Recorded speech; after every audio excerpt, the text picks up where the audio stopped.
All right. How's everybody doing today? Hotep. Hey, this is Michael. I'm Hotep, founder of the African History Network, host of the African History Network show. I'm a talk show host, researcher, lecture writer, and historian. So it is Wednesday, November 23rd, 2022, and we are live.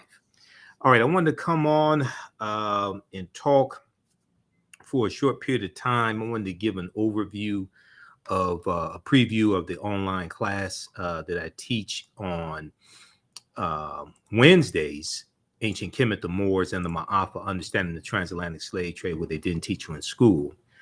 But also, I wanted to talk about this topic, and we deal with this in my 10-week online class. I wanted to deal with this topic of African empires and African civilizations that Europeans tried to claim as their own. And in some cases, Arabs tried to claim it as their own as well. And this goes beyond Kemet. This goes beyond Egypt. Egypt is one of them. That's probably the most prominent. But there are others as well. And I posted a video on our Facebook fan page, The African History Network. Some of you all saw this video. It got about 1,500 likes. And it deals with this white archaeologist who finds out that the ancient Africans, this one here is dealing with Nubia. He finds out that the ancient Egyptian pharaohs and the Nubians were Black Africans, and he's shocked. Okay, I'm gonna show you that here in just a minute. Okay, but we do thousands of years of history and what leads up to the transatlantic slave trade taking place in this 10 class. So we'll give you some information how you could register for it and how you could join us in class today at 7 p.m. Eastern Standard Time. But you're going to learn a lot in this 10-week online course. So if we look at some of these African empires that Europeans tried to claim as their own, the first one that we'll look at would be that of Nubia.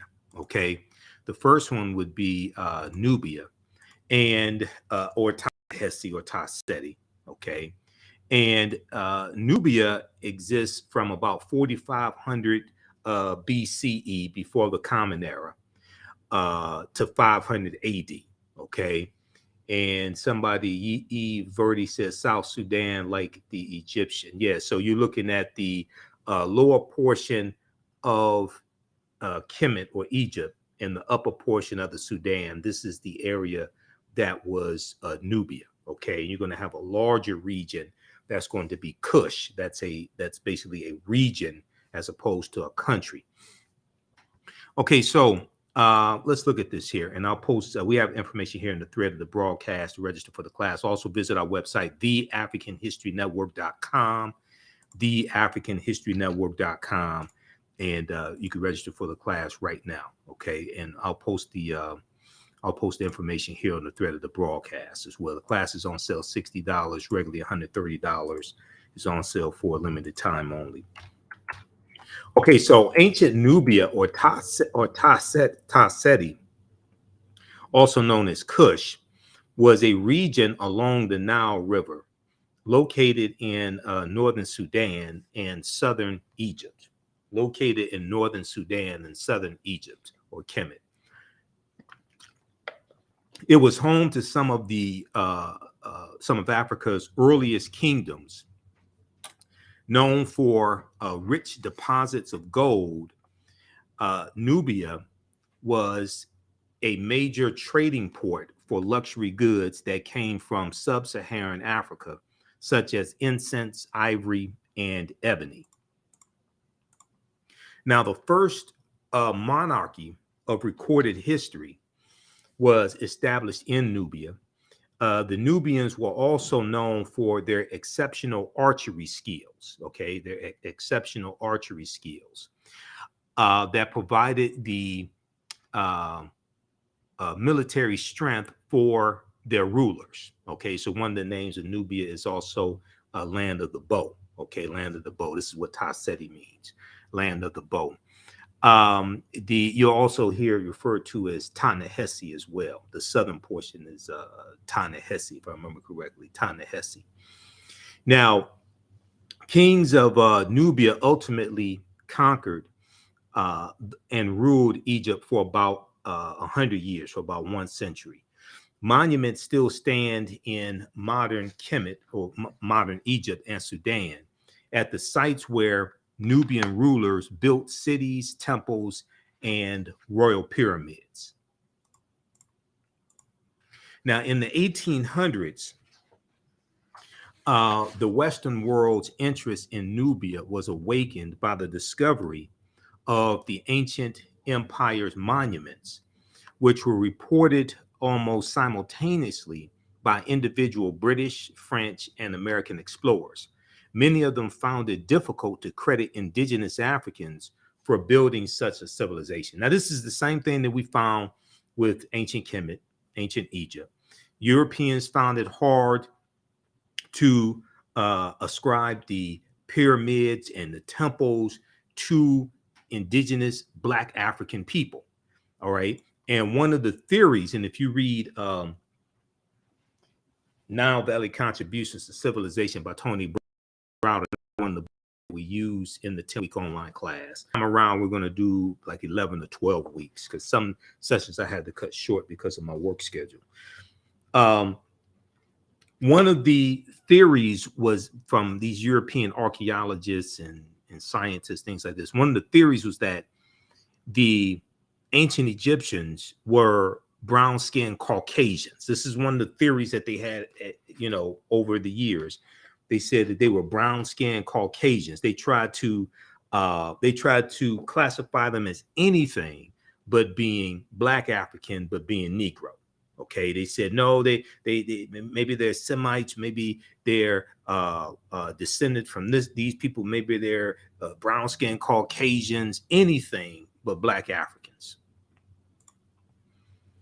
Okay, now, so many of these scientists and archaeologists found it difficult to credit indigenous Africans for building such a civilization. Then you had some idiots who said, "Oh, well, maybe aliens built the pyramids because we they can't figure this out. So maybe aliens built the pyramids." Now, there are twice as many pyramids in the Sudan as there are in Egypt.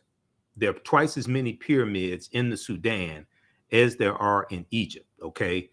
The Only Child said there is a study guide to Nile Valley Contributions to Civilization. That is true. I have the study guide also. Okay.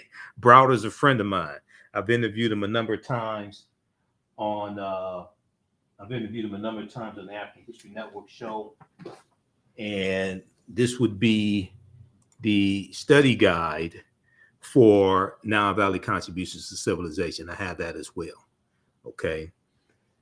All right. You skip on class also. I talked to Browder about he went to he was speaking at an educational summit in South Africa because I want to do another interview with him. Okay, now let's continue here.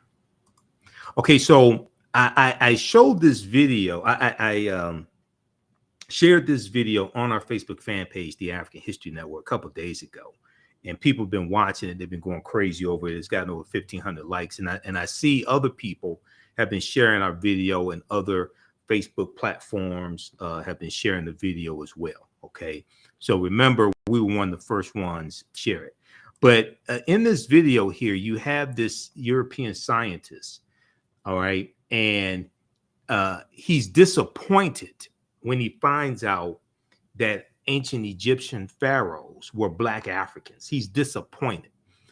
And when I posted this on our Facebook page, I said, who the hell did he expect the ancient Egyptians to be? Brown-skinned Caucasians? Because this is the information that has been put forth, but the same thing applies to Nubia because these are cousins. Okay, these are cousins. The same thing applies. And then when you see movies like Cleopatra starring Elizabeth Taylor, what this does is this colonizes people's minds, not just Europeans, but also African people, African Americans. It colonizes our minds and makes us think that these historical figures were Europeans, and they were not. This is the problem every Easter when people sit up and watch the Ten Commandments starring Yul Brynner as Ramses, okay, the Egyptian pharaoh, the Kemetic pharaoh. Ramses wasn't no European. He was African. That's a whole, I've done a whole presentation dealing with the history of Easter. We did this, we did it earlier this year. We did it April, around Easter time, 2022, to get deep into it and deal with the Exodus story as well. Okay, because the Exodus story is problematic. All right.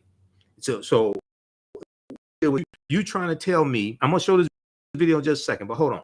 You're trying to tell me that 2 million people, it was supposed to be 2 million people that exited out of Kemet, out of Egypt. Okay. You're trying to tell me that 2 million Hebrews or Jews, or however you want to describe them, 2 million of them wandered in the desert for 40 years.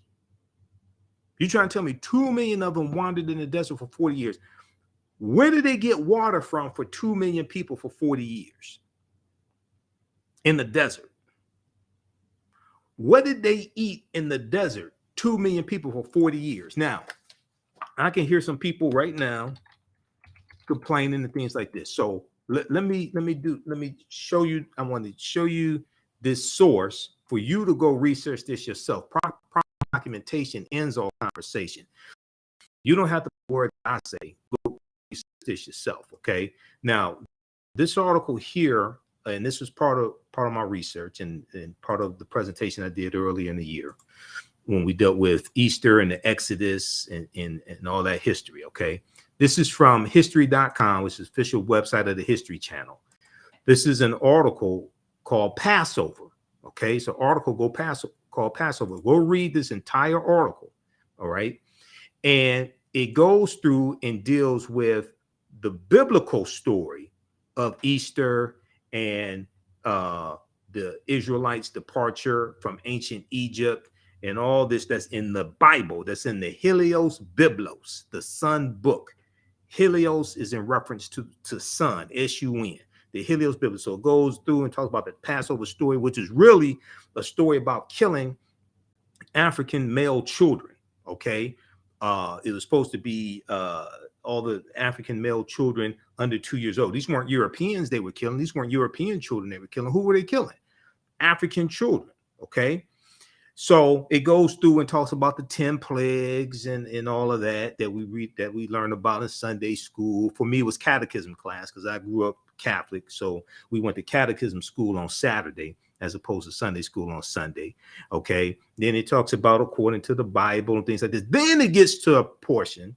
Then it gets to this part right here. Questions of historical accuracy. Questions of historical accuracy. Okay. Now, we have to understand this. World history is in world history books. Religious literature is in religious literature books. Okay. World history and religious literature are not the same thing. And this is where a lot of our people get confused. Now, I may say some things that are outside of the circumference of your own awareness. Just because you disagree with them or don't like them or haven't heard them before does not mean that they are not true. It just means you have to do some research to understand what I'm talking about. Okay. And I learned this from one of my teachers, Dr. Ray Hagins. And I usually have this in my presentations, especially, you know, when I do presentations, and especially when I do presentations in person, and I may be dealing with a mixed audience, may have different races in the audience, things like this. Okay. So I usually have people put their fingers together to form a circle. And I usually say something like this. The space inside this circle represents my realm of knowledge. Everything that I think I know about whatever I think I know is represented within the circumference of this circle. I must keep in mind that there are still things to know that exist outside the circumference of my own awareness. So the reason why I say this is because oftentimes when people hear something that contradicts what they believe or what they think they know, they automatically reject it without doing any research to determine the validity of the new information that they're learning. And they usually don't use that same level of scrutiny to analyze, critique, or evaluate what it is they believe or what they think they know. So just because you know everything that what you know does not mean you know everything there is to know about what you know. There's still things that exist outside the circumference of your own awareness. Okay, so I say that to say this here. So this section here of this article from history.com, history.com is the official website of the History Channel. In the article called Passover, it says questions of historical accuracy. Questions of historical accuracy. And it says for centuries, scholars have been debating the details and historical merit of the events commemorated during the Passover holiday. Okay, for centuries, scholars have been debating the details and historical merit of the events commemorated during the Passover holiday. Despite numerous attempts, historians and archaeologists have failed to corroborate the tale of the Jews' enslavement in and the mass exodus from Egypt. Okay, they have failed to corroborate the tale of the Jews' enslavement in Egypt and their mass exodus from Egypt. Okay, now this is not anti-Semitic. This is not being against anybody. This is understanding history. Okay, go read this article. This is not me saying this. This is what the History Channel is telling you. Now, they go on to say, although the ancient Egyptians kept thorough records, no mention is made of an Israelite community within their midst or any calamities resembling the 10 biblical plagues. There is also no evidence of large encampments in the Sinai Peninsula, the fabled site of the Jews wandering, or any sudden fluctuation in Israel's archaeological record that would indicate the departure and return of a large population. You realize that 2 million people or 1.5 million or a million people wandered around in the desert for 40 years or left a country and then went to another country? You understand that would throw off the ecology of that country, and it will leave archaeological remnants behind, archaeological evidence. Stuff you can't just write something in the history and don't realize that people in history leave archaeological footprints. Okay, this stuff doesn't happen. It goes on to say a handful of scholars, including the first century Jewish historian Josephus, which would be spelled with the Y because the letter J wasn't created in 1630 AD, have suggested a link between the Israelites and the Hyksos, a mysterious Semitic people, possibly from Canaan, who controlled Lower Egypt for more than 100 years before their expulsion during the 16th century BCE, before the Common Era. Most modern academics, however, have dismissed this theory due to chronological conflicts and a lack of similarity between the two cultures. Okay, so read this full article. Don't just read the part about question of historical accuracy. Read that definitely, because this gets left out when people sit up and watch the 10 Commandments every Easter. Okay, this gets left out of the conversation. But read that full article from history.com. Okay, now I want to go back to PowerPoint presentation. And these are some slides from the class that I teach also, okay? The 10-week online class teaching Kemet, the Moors, and the Ma'afa, understanding the transatlantic slave trade. And we normally teach this class on Wednesday, 7 p.m. To 9 p.m. Eastern Standard Time. So I'm teaching the class at our online school tonight, so you can register for the full course. And we do the sessions live. All the sessions are archived and recorded, so you can go back and watch the classes anytime. A year from now, 2 years from now, you can watch the entire class. Okay, so here's what happened with this scientist who didn't know that ancient Egyptian pharaohs were Africans. Let's go here. I'm gonna get this to play. Just a second here.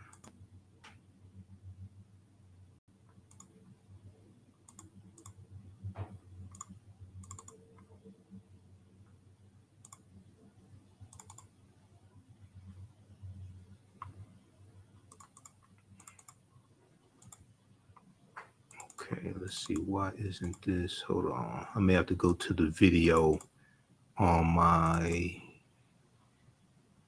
Facebook page for it to play.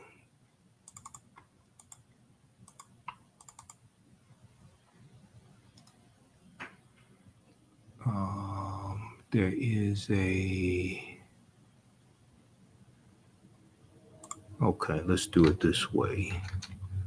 We'll just pull up on my Facebook page.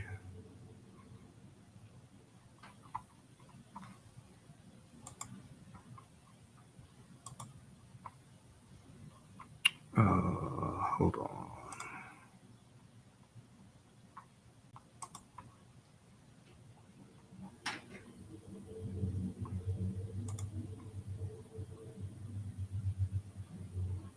But the CT scan has one more surprise for Alejandro. Shemai's ethnicity.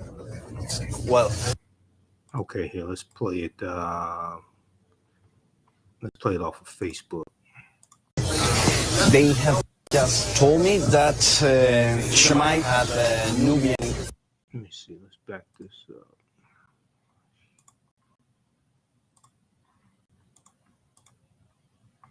Feature, which means that the ruling family was probably Nubian, and that was unexpected. Examining Shemai's closely, the thickness of his bone and the shape of his nasal cavity, the anthropologists think he was a black African, likely from neighboring Nubia. A huge revelation that challenges the prevailing image of the Egyptian ruling class. We always thought the ancient Egyptian elites were Mediterranean type, and in this sense, Shemai is representing the society of the frontier, in which different ethnic groups were mixed. At the end, it doesn't matter the color of your skin. Shemai was Egyptian. Okay. All right. So what he said that they thought that the ancient Egyptians were Mediterranean. This is another way they try to obfuscate the history. Okay, so they try to say the ancient Egyptians were Mediterranean, brown-skinned Caucasians, anything but black Africans. All right, I'm going to play this again. Scientists disappointed when he finds out that the ancient Egyptian pharaohs were black Africans, and they mention Nubia in here as well. Okay, so let me pull this back up, and I tried this. It played in PowerPoint. It played in PowerPoint before I broadcast when I was testing everything out, but it won't play now. Okay, let's see. Let's go to this here.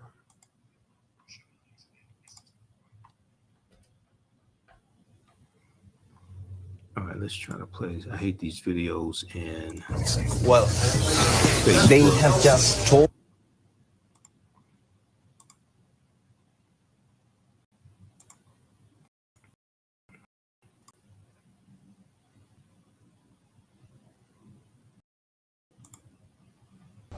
But Scan has one more surprise for Alejandro.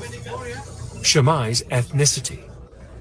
Well, they have just told me that Shammai had Nubian features, which means that their ruling family was probably Nubian, and that was unexpected. Examining Shammai's anatomy closely, the thickness of his bone and the shape of his nasal cavity, the anthropologists think he was a black African, likely from neighboring Nubia. A huge revelation that challenges the prevailing image of the Egyptian ruling class. We always thought the ancient Egyptian elites were Mediterranean type, and in this sense, Shammai is representing the society of the frontier, in which different ethnic groups were mixed. At the end, it doesn't matter the color of your skin. Shammai was Egyptian.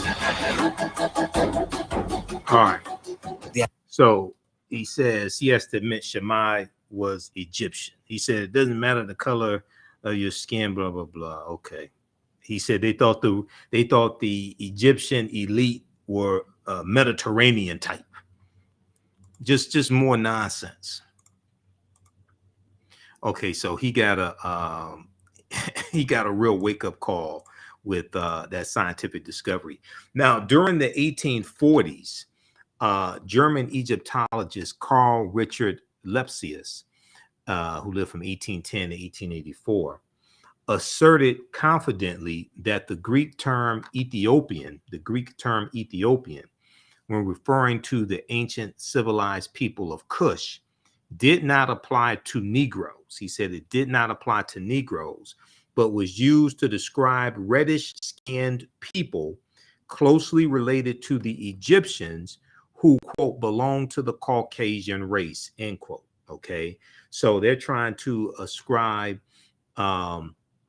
the Egyptians and Nubians, things like this. They're trying to ascribe them to the Caucasian race and describe them as reddish-skinned people. Okay, they also said that the Egyptians were brown-skinned Caucasians. Brown-skinned Caucasians. Now, when historically, like in ancient Kemet, but also we see this in Ethiopia, Somalia. A lot of them didn't have broad noses and thick lips. Some of them had more aquiline features, narrow noses, thinner lips. Some of them, okay. These were still Black Africans. So we see all these mental gymnastics that take place with people who don't want to admit that one of the greatest civilizations in history was created by Black African people. They don't want to deal with that. All right. And we see the same thing with Nubia. Okay. We see the same thing with Carthage, where you have Hannibal Barca and the Carthaginians. Okay, how's everybody doing? Give us a thumbs up, give us a heart, give us a like on this broadcast, share this broadcast on your social media platforms. Also, be sure to register for the 10-week online class that I teach on Wednesday, Ancient Kemet, Alpha, Understanding the Slave Trade, what they didn't teach you in school. So we teach this on Wednesday, 7 p.m. to 9 p.m., about 9 p.m. or so, Eastern Standard Time. On Wednesdays. Okay, so we deal with thousands of years of history and what leads up to the transatlantic slave trade taking place. Just click right here and register here to register.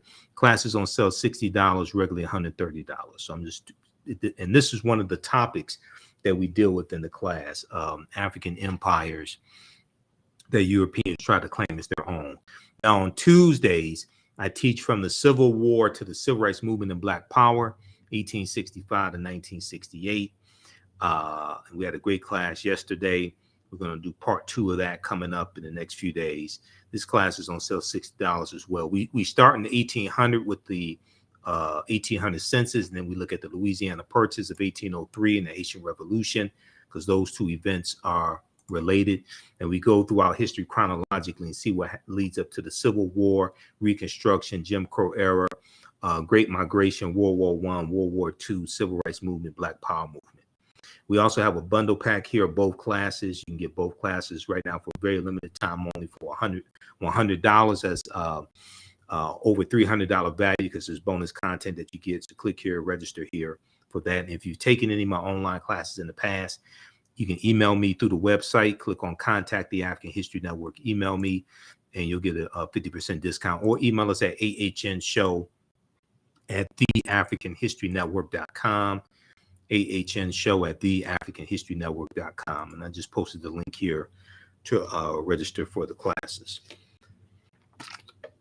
These courses make a great gift also. You can register somebody else if you want to, and you can use these for your children. I would say the content is PG-13.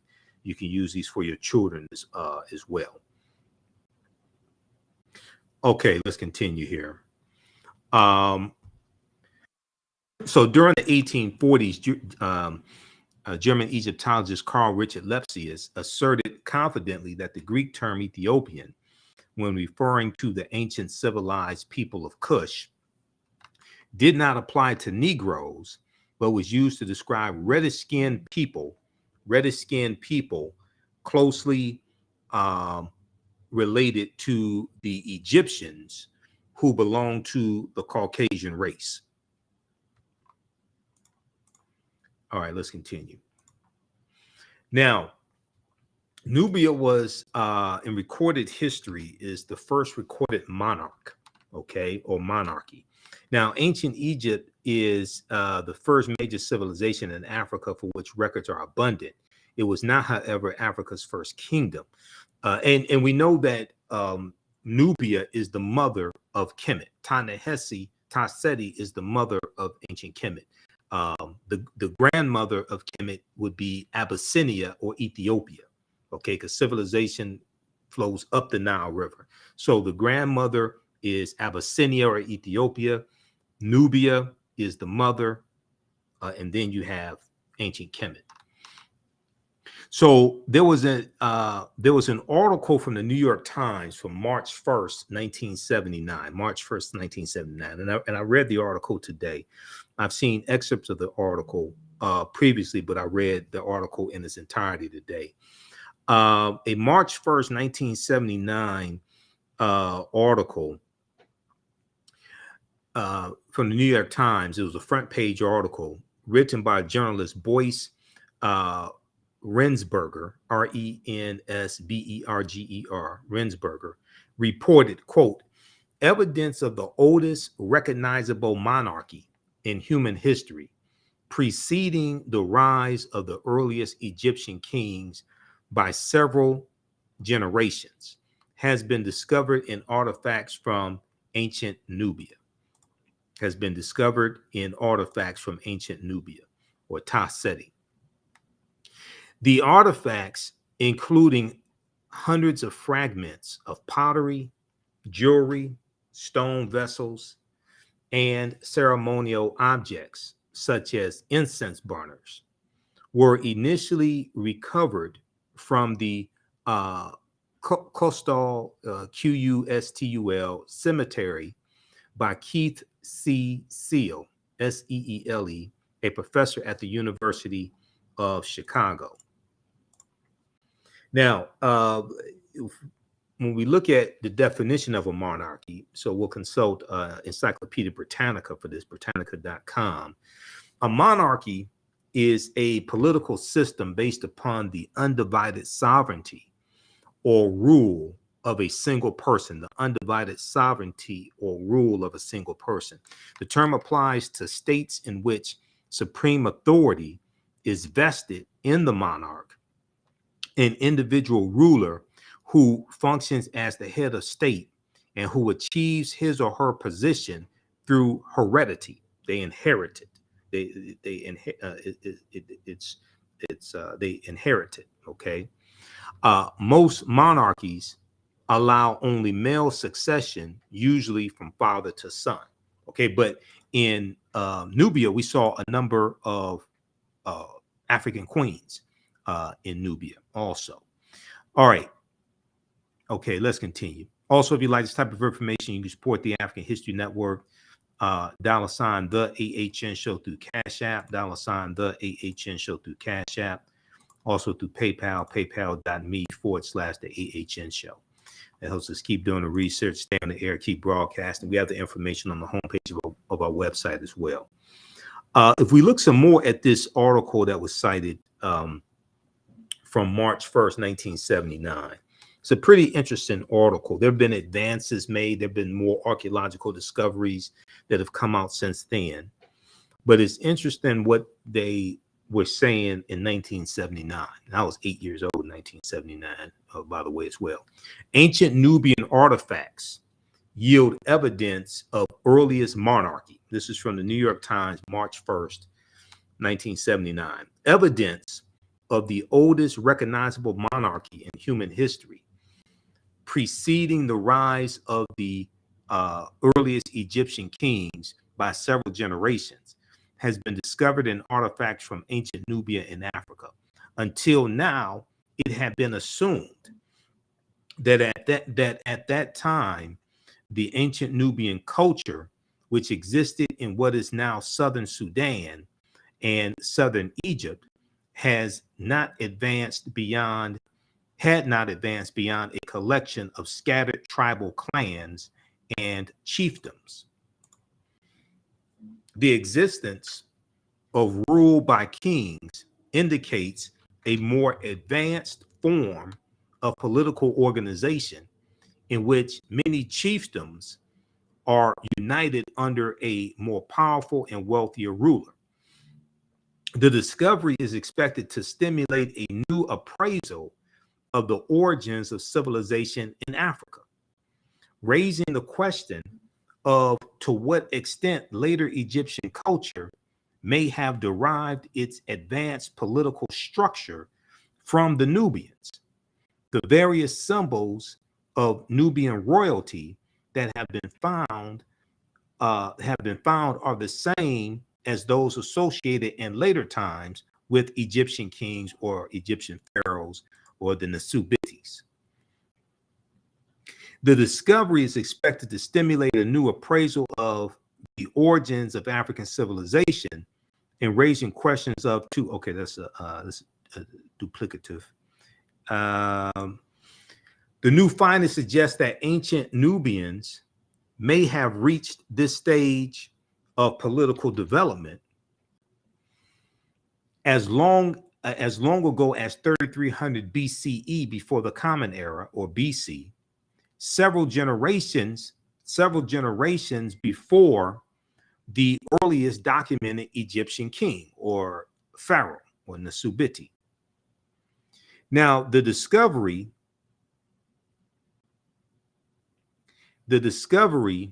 is based on study of artifacts from ancient tombs excavated 15 years ago. Okay, so that'll go back to like 1964 or so, because this article's from 1979, 15 years ago, and 64, 65, in an international effort to rescue archaeological deposits before the rising waters of the Aswan Dam covered them. Okay, so check out this article here from the New York Times, March 1st, 1979. Ancient Nubian artifacts yield evidence of earliest monarchy. Okay, now another African empire that Europeans try to claim as their own, all right, is that of Carthage. And we'll talk about Carthage in today's class. And when you register for the class, Ancient Kemet, the Moors, and the Ma'afa, Understanding the Transatlantic Slave Trade, at our website, TheAfricanHistoryNetwork.com. And we'll post a link here again so you can register for the course. And we also have the bundle pack as well. We get both classes for $100. This over $300 value. because today we'll talk about the Punic Wars and Hannibal Barca and the Battle of Cannae. Okay, so there was a on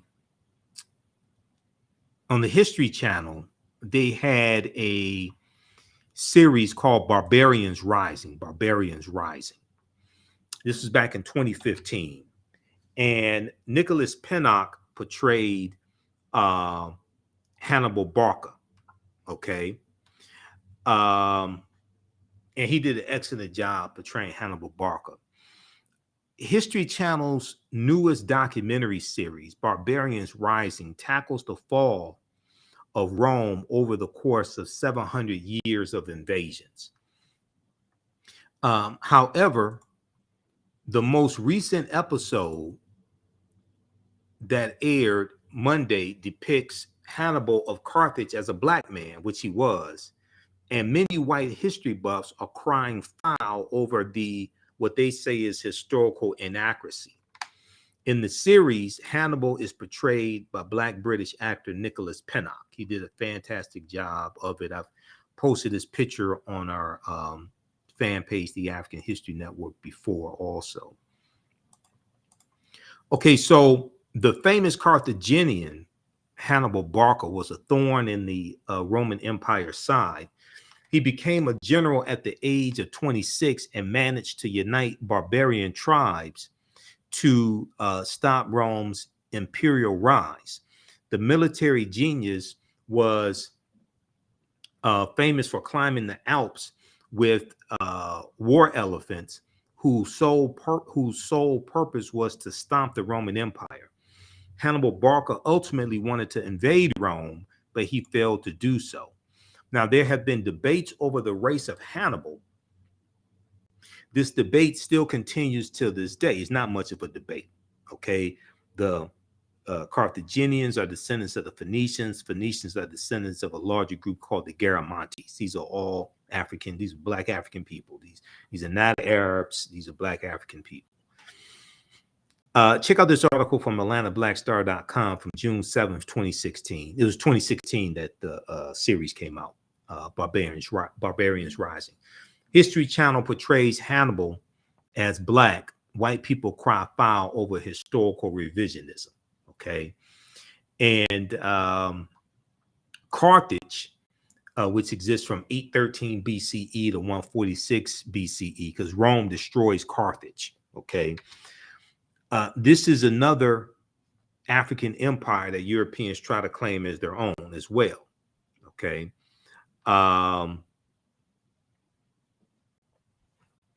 So Carthage was founded in the 9th century BCE on the Gulf of Tunis. From the 6th century BCE, before the Common Era, or BC, from the 6th century BCE onwards, it developed into a great trading empire.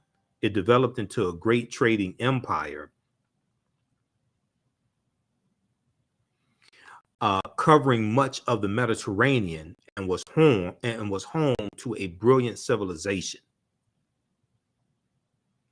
In the course of the long Punic Wars, which exists from 264 BCE to 146 BCE, and we'll talk about the Punic Wars in class today.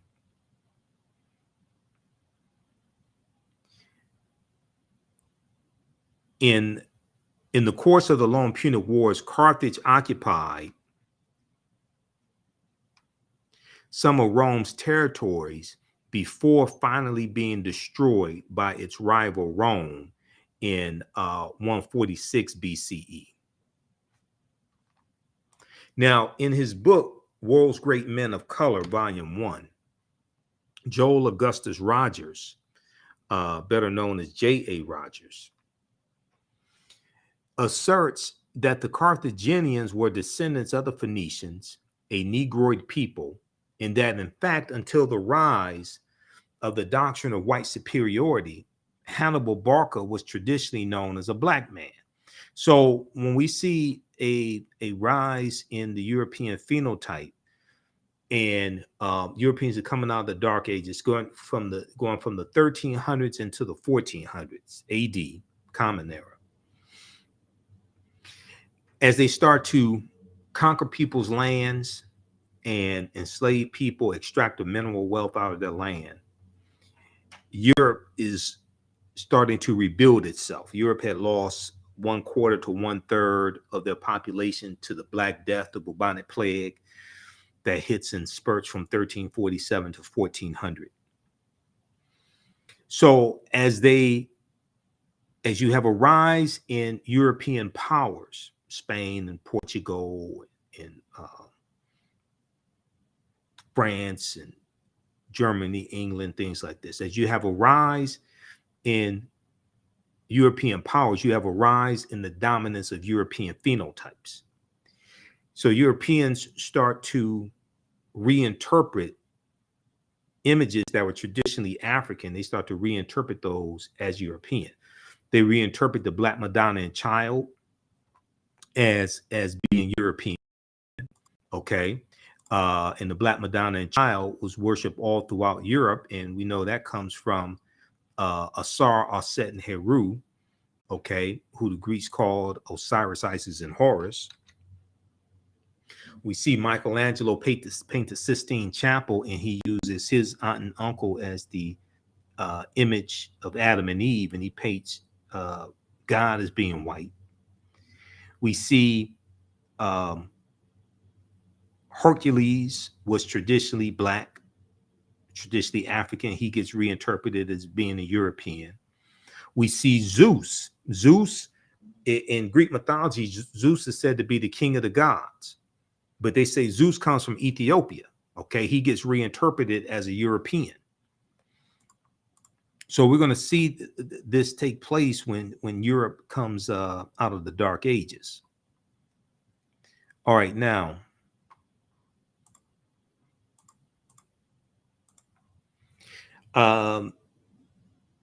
today, many encyclopedias classify the Carthaginians as whites or Semites, but ancient Greek and Roman eyewitness accounts paint a different picture. The indigenous peoples of Carthage were called the Afers, A-F-E-R-S, the Afers. Ancient Roman poet Virgil, in his poem Moretum, M-O-R-E-T-U-M, speaks of a woman from the Afer or Afar, A-F-A-R, or Afra, A-F-R-A, race. And he says of her, quote, and all her figure proves her native land. And all her figure proves her native land. Her hair was curly, thick her lips, and dark her hair color. Her hair was curly, thick her lips, and dark her hair color, unquote. Now, in Library of History book 20, Roman numeral 20, XX, Roman numeral 20, Greek historian Diodorus mentions a Greek lieutenant named Agathocles, who defeated a people in the area of present-day Tunisia who were the same hue as Ethiopians. The eyewitness accounts are corroborated by physical anthropology. L. Berthelon and E. Chantre, both well-noted French anthropologists, documented their examination of skeletons throughout North Africa in all periods. They note that the remains of both upper and lower class individuals of ancient North Africa were representative of the Negroid race. They note that the remains of both upper and lower class individuals of ancient North Africa were representative of the Negroid race. So these were Black African people. All right. So that deals with Carthage and the Carthaginians. And the Carthaginians are involved in the Punic Wars from about 264 to about 146 BC. Then we have the Kingdom of Great Zimbabwe. This is another African empire that Europeans tried to claim as their own.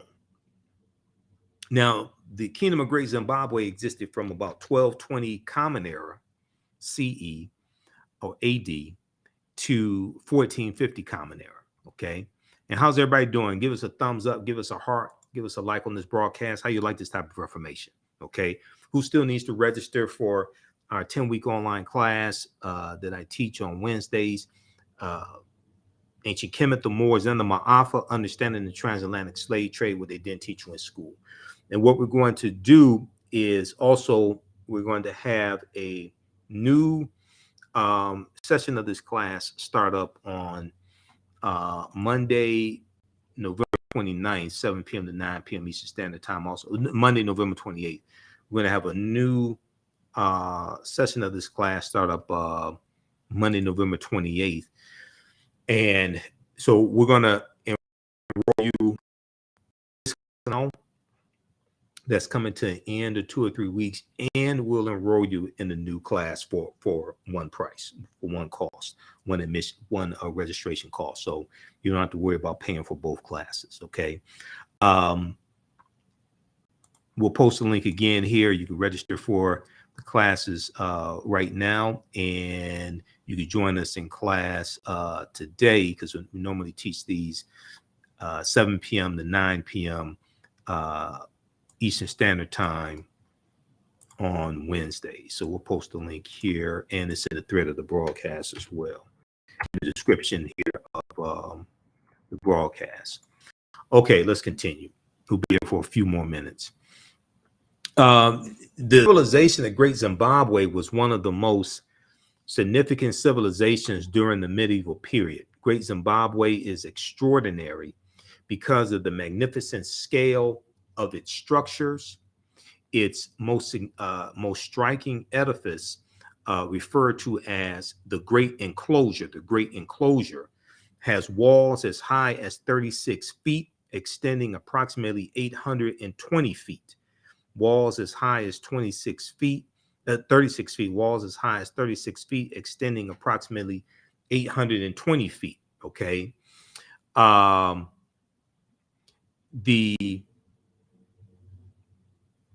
Making it the largest ancient structure south of the Sahara Desert.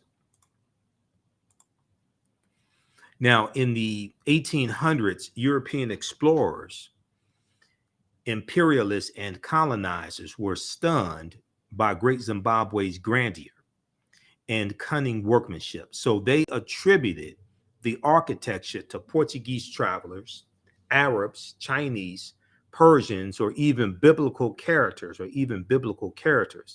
such as King Solomon and the Queen of Sheba. Okay, once again, don't want to give Africans credit for what we do. Okay, and this is what European colonizers and imperialists did. Now, according to the Metropolitan Museum of Art, archaeological investigations conducted during the first decades of the 20th century have dismissed those attributions and confirmed both the antiquity of the site and its African origins. Both the antiquity of the site and its African origins.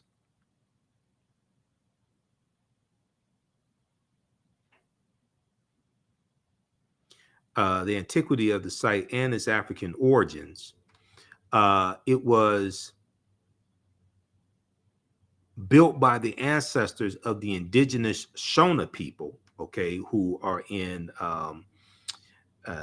Zimbabwe today, the Shona, okay.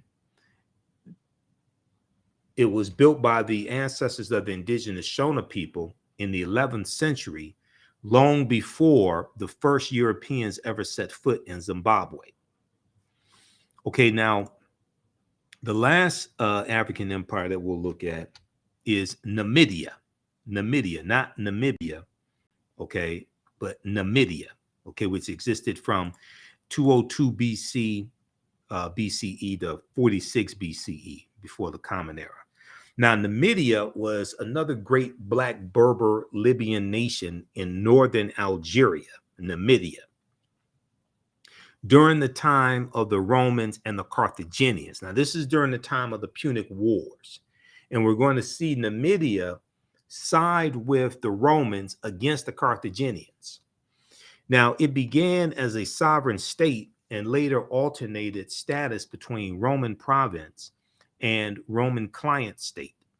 It is considered to be the first major state in the history of Algeria and the Berber world.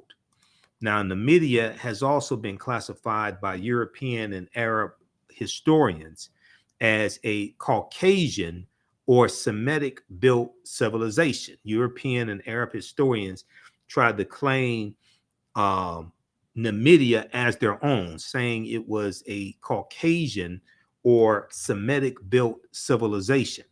However, in his book, The Destruction of Black Civilization, by Dr. Chancellor Williams, Dr. Chancellor Williams declared that Libya was once so nearly all Black that to be called a Libyan meant that one was Black.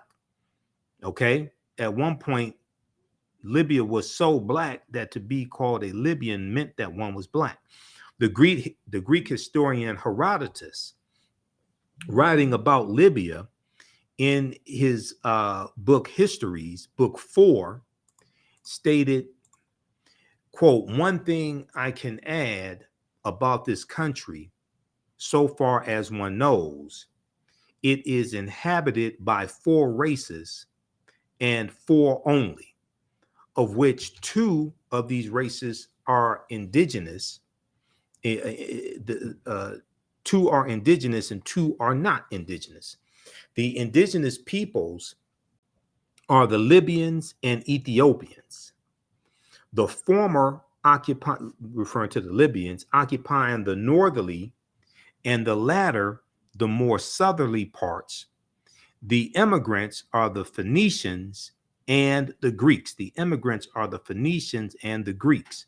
Now, one of the most famous, end quote, now one of the most famous Berber Moors of the Roman times was Massinissa, M-A-S-I-N-I-S-S-A, Massinissa, who was the king of Numidia.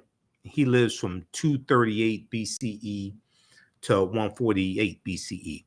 Now, Massinissa assisted the Romans against the Carthaginians during the Punic Wars. Okay, and when you study the Punic Wars, you read about this. We deal with this in the class. Now, this coin here depicts the coin depictions and statues of King Massinissa confirm without doubt that this great Berber leader and king of the Moors was phenotypically a Black African man with woolly hair, similar to the West African type. Now, Syphax, S-Y-P-H-A-X, king of the Massalinians, Massalinians, M-A-S-A-E-S-Y-L-I-A-N-S, the Massalinians in Numidia, a contemporary and great rival of King Massinissa, was also depicted in his coinage as a phenotypically Black African. Now, this is a coin of Juba the First, king of Numidia. He lived from 85 BCE to 46 BCE. He was the king of Numidia. This is the front and back of his coin. Okay, a coin depicting him, I should say. All right.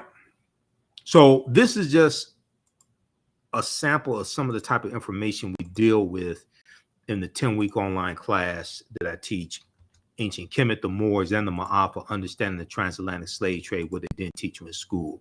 We go through and look at thousands of years of history and what leads up to the transatlantic slave trade taking place. And we try to look at this history as much chronologically as we can. We can't start studying our history in slavery. There's some books that we reference also. You don't have to buy any of these books to follow along in class. Some of the and these are different slides that we use in the course also. Some of the things that we deal with in the class, I'll show you this here. So we can't start studying our history and slavery, even when we study the transatlantic slave trade, which is important to study. We can't start in 1619 or in the 1440s when the Portuguese get involved. We have to understand the history chronologically and deal with the 800-year occupation of Europe by the Africans known as the Moors, who enter into the Iberian Peninsula, today known as Spain and Portugal, in 711 AD, okay, into North Africa in 711 AD.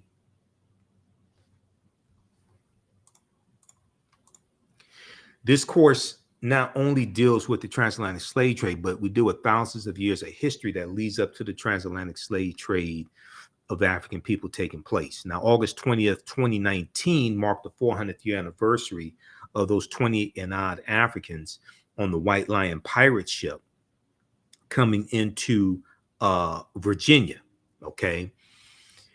And in Point Comfort, coming into Point Comfort on August 20th, 1619 in Virginia. Now, that year, 2019, was known as the year of return, as many African Americans were reconnecting and still are reconnecting to Africa and traveling to Ghana and other West African countries. When we discuss the transatlantic slave trade, we have to first understand that African people are the original people of North, Central, and South America and have been in the land we call the United States of America, or what Native Americans call Turtle Island. We've been here in this land at least 51,700 years. Now, this does not mean that the transatlantic slave trade did not happen. It means that we were here for tens of thousands of years before the transatlantic slave trade happened. It did happen, but you have to understand the history before that. So some of the things we deal with in class: what was the transatlantic slave trade? What were some of the events that led up to the transatlantic slave trade taking place? What role did Christopher Columbus play? Because Columbus is crucial to understanding the transatlantic slave trade and the spread of it. When did Africans first come to the U.S. as slaves? Did Africans sell themselves into slavery? We deal with that complicated history.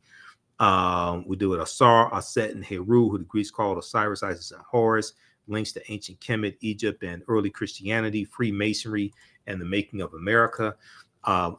We look at work from Dr. David Imhotep, who's a friend of mine, who wrote the book, The First Americans Were Africans, Documented Evidence. And on page 14 of his book, he deals with a discovery in Allendale County, South Carolina in 2004, where Dr. Albert Goodyear and his team discovered 13 different types of evidence that thoroughly document an African presence in this country going back at least 51,700 years ago, at least 51,700 years ago. They found artifacts, architecture, campsites, carvings, Egyptian writings, footprints in lava, genetic M174D haploid groups dealing with DNA and genetics, skull, skeleton, structures, and tools. They found 13 different types of evidence thoroughly documenting an African presence in this country going back at least 51,700 years ago. And these were the Khoisan, the short-statured Africans coming from Southern Africa that they were talking about. Now, this is an article from ScienceDaily.com, which is a scientific website. They have scientific discoveries there, archaeological discoveries. They have this article from November 18th, 2004, that deals with Dr. Albert Goodyear's discovery. New evidence puts man in North America 50,000 years ago. New evidence puts man in North America 50,000 years ago. Okay, so they give a summary of his discovery. All right, and what they say is radiocarbon tests of carbonized plant remains, where artifacts were unearthed last May along the Savannah River in Allendale County by University of South Carolina archaeologist Dr. Albert Goodyear, indicate that the sediments containing these artifacts are at least 50,000 years old, meaning that humans inhabited North America long before the last ice age. So you can go read that entire article that came out November 18th, 2004. And these different archaeological discoveries are coming out every other week. They're causing the scientists and archaeologists and paleontologists to push the timelines back. Okay. They keep having to push the timelines back. It's causing them to rethink everything. Now, in October 2012, genetic study published in Science magazine found that the Khoisan in southern Africa are the oldest ethnic group of modern humans, with their ancestral line originating about 100,000 years ago. The Khoisan, formerly called by the derogatory term Bushmen, okay, the Khoisan are genetically unique, and no other currently known population had separated so early from our common modern human ancestor, according to the report. Now, here's a picture of two Khoisan women as well. Okay.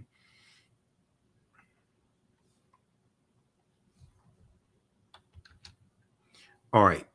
So we go throughout history and look at different archaeological discoveries that have come out recently, like this one here on the Greek island of Crete. In 2010, they found stone tools that date back 130,000 years ago, but Crete has been an island for more than 5 million years. And they're saying that this is strong evidence of sailing in the Mediterranean 130,000 years ago. And so these were African, these had to be African people. And this shows us sailing at least 130,000 years ago. We look at the lost city of Egypt. There are two lost cities of Egypt. Tanis Heraklion, that was built around 8th century BC, was swallowed into the sea, Tanis Heraklion. But then also Dazzling Aten, which was discovered in 2021. Okay, Dazzling Aten as well was another lost city. Okay.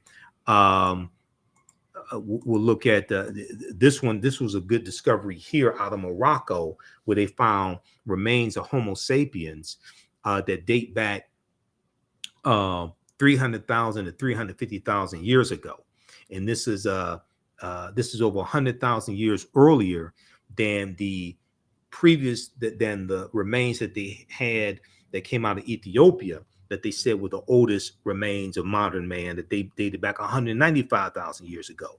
These here in Morocco date back between 300,000 to 350,000 years ago.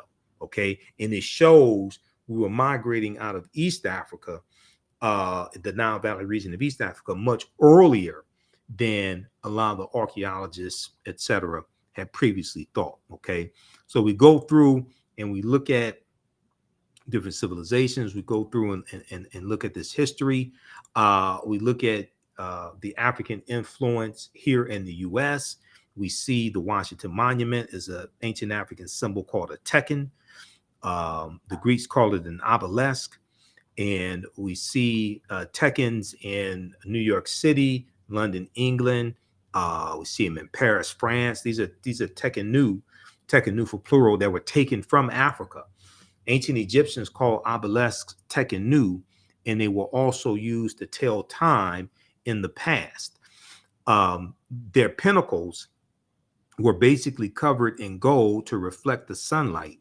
Historians say the obelisks represented immortality and eternity, and their long structure helped connect the heavens and the earth. Currently, Cleopatra's Needle is the name given to 3 ancient Egyptian obelisks, one in New York City, one in London, England, and one in Paris, France. However, they do not all come from one Egyptian site.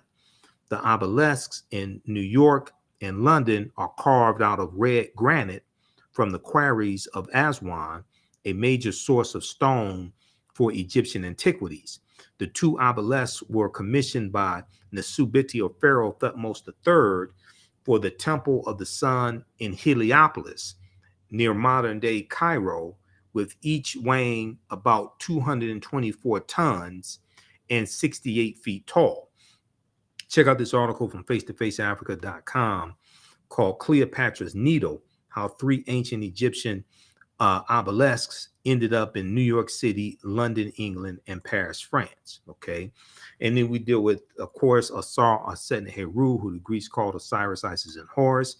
We know there were at least 1,200 Tekhenw built in ancient times in ancient Kemet, but there are only about a dozen or less than a dozen are found in Egypt today.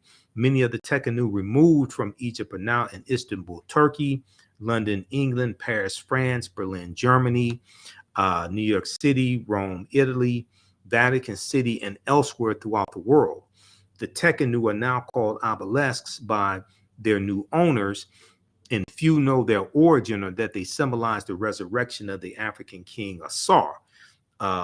This is from page 17 of Egypt on the Potomac by Tony Browder. So we also deal with Freemasonry and the African influence on Freemasonry as well, and where those teachings come from.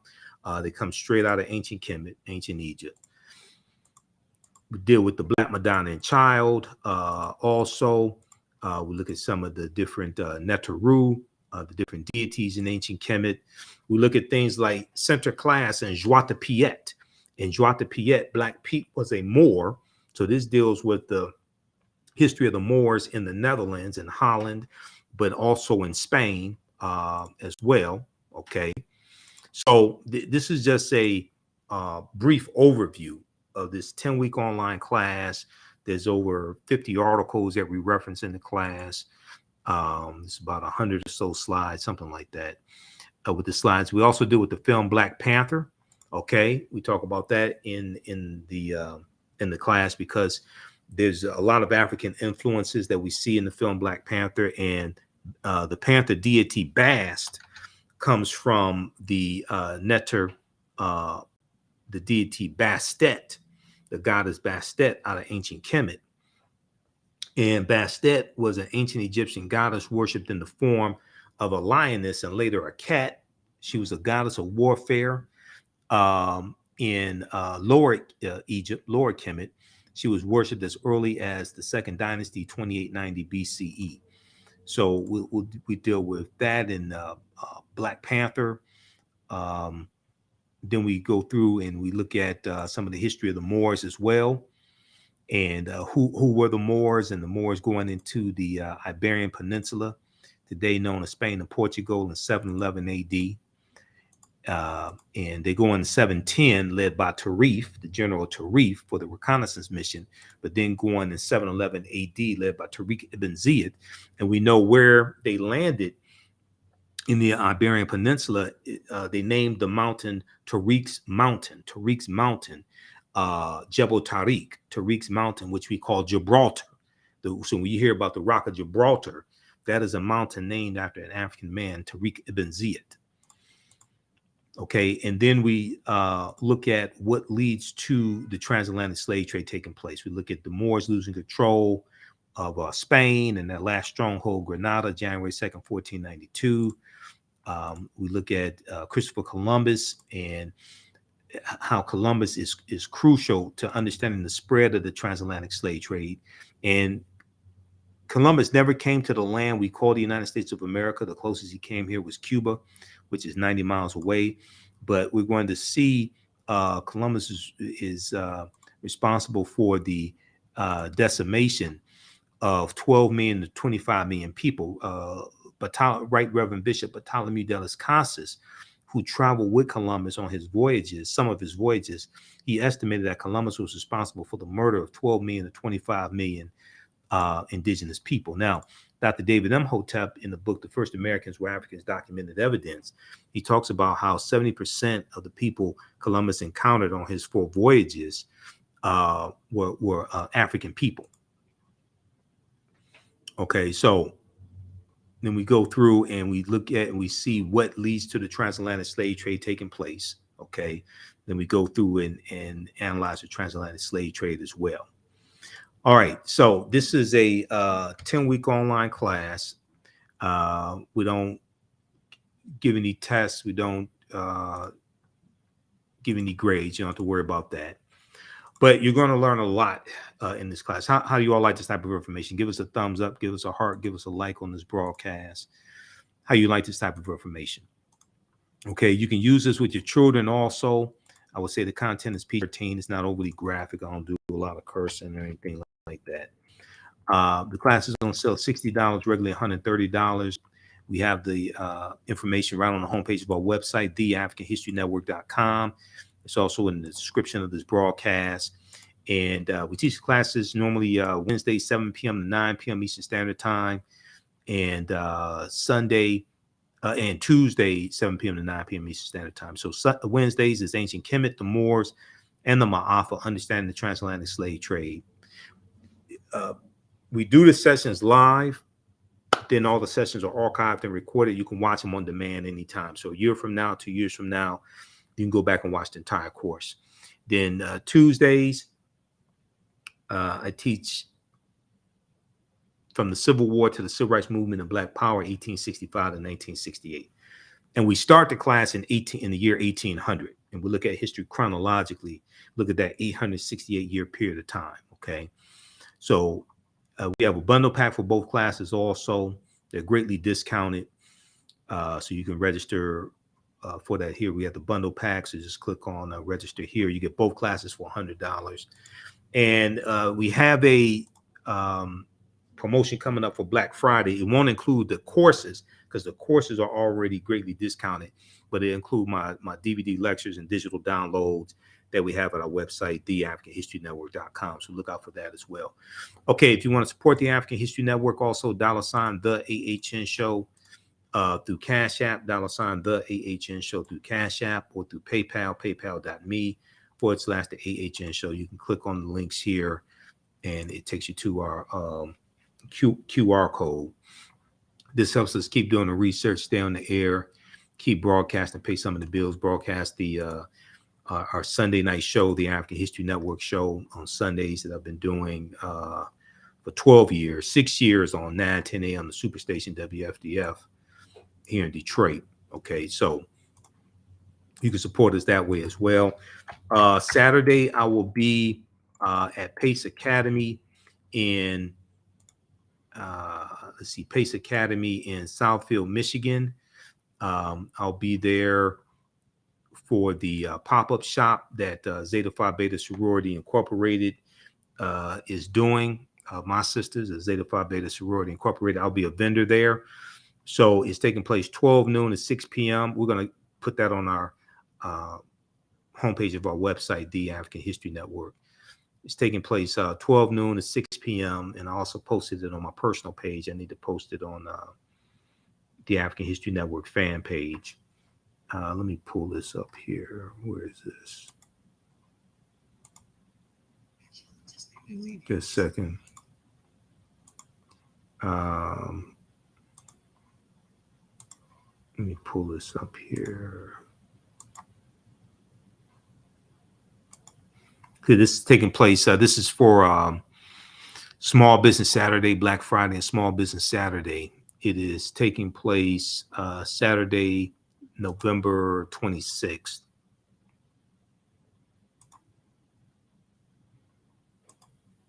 Okay, this right here. Let's flip over to this here. Black Friday pop-up shop, Saturday, November 26th, 12 noon to 6 p.m. Pace Academy, 23777 Southfield Road, 23777 Southfield Road, Southfield, Michigan. It's a free event, 12 noon to 6 p.m. Come on out, support the vendors.